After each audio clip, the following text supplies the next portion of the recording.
ठाण्यामध्ये शिवसेनेसोबत युती नकोच असं ठाण्यातल्या भाजपच्या सर्व मंडळ अध्यक्षांनी भाजपचे प्रदेशाध्यक्ष रवींद्र चव्हाण यांना थेट पत्र देतच सांगितलेलं आहे। ठाण्यामध्ये शिवसेनेसोबत भाजपने युती करू नये असं भाजपचे सर्व मंडळ अध्यक्ष म्हणतायत। भाजपचे कार्यकर्ते पदाधिकारी यांचा सुद्धा असाच सूर आहे।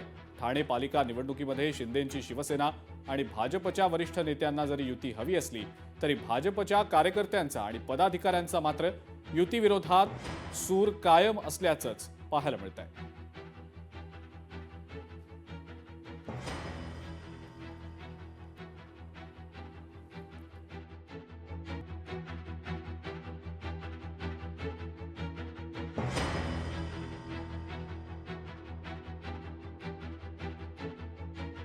भारतीय जनता पार्टी हा एक मोठा परिवार आहे आणि कोपरी मंडळामधल्या या प्रभागामधल्या कार्यकर्त्यांनी हा मेळावा आयोजित केला होता।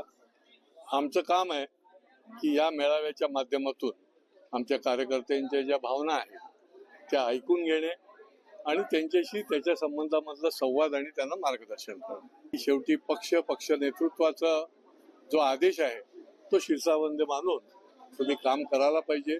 युतीचं धोरण हे अतिशय स्पष्ट आहे आणि ते सगळ्याकडे जाहीर झालेलं आहे। आमचे राज्याचे नेते या लोकांनी आपल्याला सर्वच ठिकाणी युती करायचे ते असे सुस्पष्ट आदेश दिलेले आहेत आणि त्या दृष्टिकोनाने निश्चितपणे पार्टीचा प्रत्येक कार्यकर्ता त्या दिशेने काम करणार आहे। आज आमच्या नेत्यांना आम्ही प्रभाग 19 मध्ये जी युती आहे ती युती न करता मैत्रीपूर्ण लढत व्हावी ही एक आमची इच्छा त्यांना व्यक्त केलेली आहे। दुसरी जर नाही तर वरिष्ठांनी आपल्या स्तरावरती समसमान वाटप करून आम्हाला सन्मान द्यावं एक आम्ही ही अशी मागणी केलेली आहे। पण तत्पूर्वी मी सर्वांना सांगतो की भारतीय जनता पक्ष हा शिस्तबद्ध पक्ष आहे आणि आम्ही त्याचे कार्यकर्ते आहोत। आमचे वरिष्ठ जे आम्हाला आदेश देतील ते आम्ही 100% मान्य करणार आहे, त्या हिशोबानेच आम्ही काम करणार आहोत। अजित पवार जर महाविकास आघाडी सोबत लढले तर महायुतीत पालिकेतल्या सत्तेमध्ये त्यांना सहभागी होता येणार नाही असा एक अत्यंत मोठा इशारा महसूल मंत्री चंद्रशेखर बावनकुळे यांनी अजित पवार यांना दिलेला आहे। महानगरपालिकेमध्ये निवडणुकीआधी जी महायुती असेल तीच पुढे राहणार आहे। सत्तेत येताना कुठल्याही प्रकारे सत्तेचा वाटेकरी होता येणार नाही। पक्षीय राजकारणात अजित पवार कोणाही सोबत जाऊ शकतात, तो त्यांचा अधिकार आहे असं अत्यंत मोठं वक्तव्य चंद्रशेखर बावनकुळेंनी केलेलं आहे।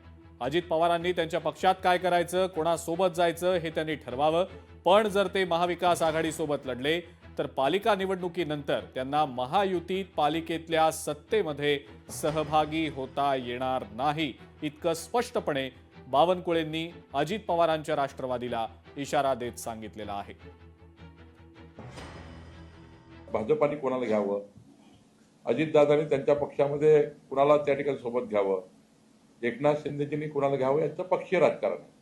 पक्षीय राजकारणात त्यांना मुभा आहे, पण महायुतीमध्ये मात्र सत्तेमध्ये येताना कुठल्याही पद्धतीने सत्तेचे वाटाघाटी होता येणार नाही।